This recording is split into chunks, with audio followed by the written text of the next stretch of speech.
ধরুন আপনি হঠাৎ করে একটা হীরের টুকরো খুঁজে পেলেন, যে হীরেটার দাম লাখ টাকারও বেশি।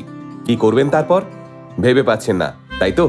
তাহলে শুনুন, আমাদের ভারতবর্ষেরই এক ঋণগ্রস্ত দিনমজুর খুঁজে পেয়েছেন 19.22 ক্যারেটের এক খাঁটি হীরের টুকরো, যে হীরেটার দাম আনুমানিক 80 লক্ষ টাকারও বেশি। আগে হ্যাঁ, রোজ দিনমজুরি করে 250-300 টাকা রোজগার করা এক হতদরিদ্র মানুষ এখন লাখ টাকার মালিক।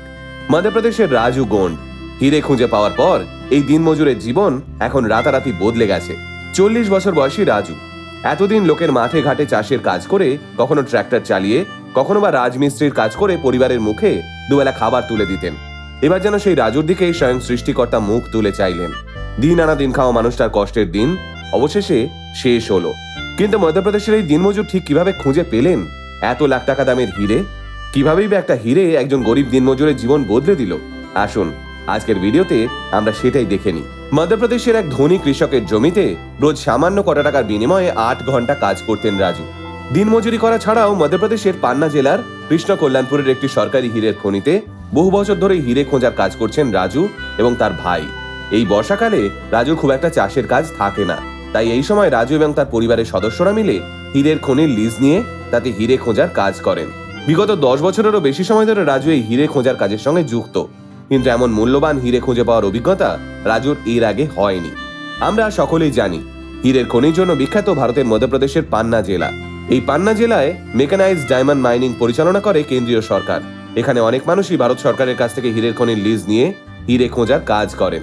খুব বেশি গভীর নয় এই খনি, তাই এই খনিতে নিজের ভাগ্য পরীক্ষা করতে অনেকেই আসেন। হীরে খুঁজতে এসে কেউ যদি হীরে খুঁজে পান, তাহলে সেটা লোকাল সরকারি ডায়মন্ড অফিসে জমা দিয়ে দিতে হয়। এই অফিস থেকেই ওই হীরের দাম নির্ধারণ করা হয়। তাই অন্যান্য দিনের মতোই হীরের খনিতে কাজে গেছিলেন রাজু, কিন্তু রাজু সেই দিন ভাবতেও পারেননি আজ তার ভাগ্যের চাকা এভাবে ঘুরতে চলেছে। রাজু বলেন, এই কাজটা এতটা সহজ কাজ নয়।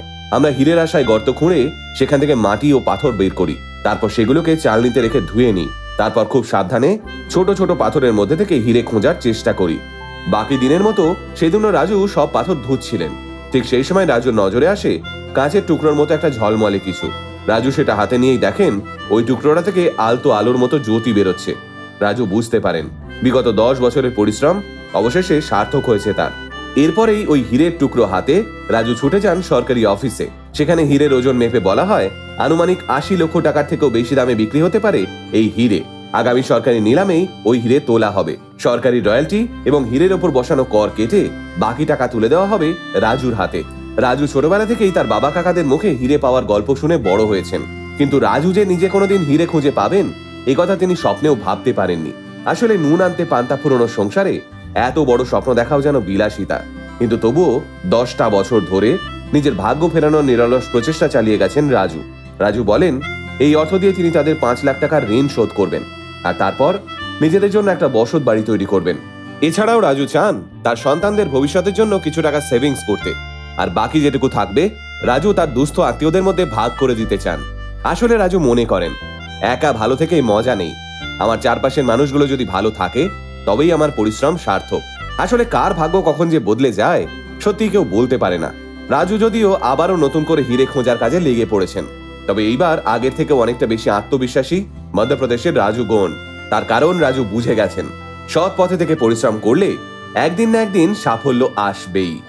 এমন আরও ইন্টারেস্টিং ভিডিও দেখতে আজই ফলো করুন আমাদের পেজ আল্টিমেট মোটিভেশন। আমাদের একমাত্র YouTube channel ultimate motivation official subscribe করতে ভুলবেন না কিন্তু। আল্টিমেট মোটিভেশন, বাংলায় মোটিভেশন, বাঙালির মোটিভেশন।